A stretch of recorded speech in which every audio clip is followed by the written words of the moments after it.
Bé, al nostre grup li resulta realment vergonyós el que està passant en aquest Ajuntament. No es pot consentir el despreci de l'equip del govern cap a aquest plenari ni cap a les comissions informatives. No es pot consentir que en un plenari on estem els legítims representants de la ciutadania, l'equip de govern no porta ni un sol punt per a debatre, d'igual forma que ha passat en les 4 comissions informatives en què només s'ha votat un únic assumpte.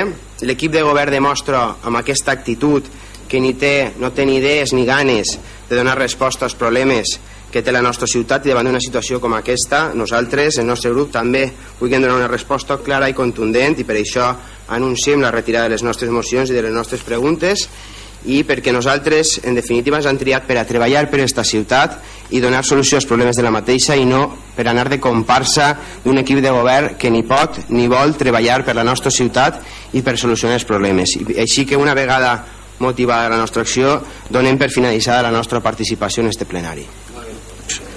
Molt agraït.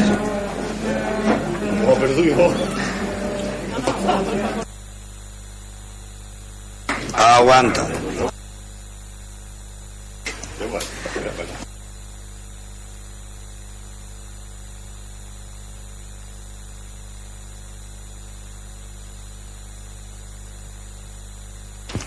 Molt bé, senyor secretari, el segon punt de l'ordre del dia.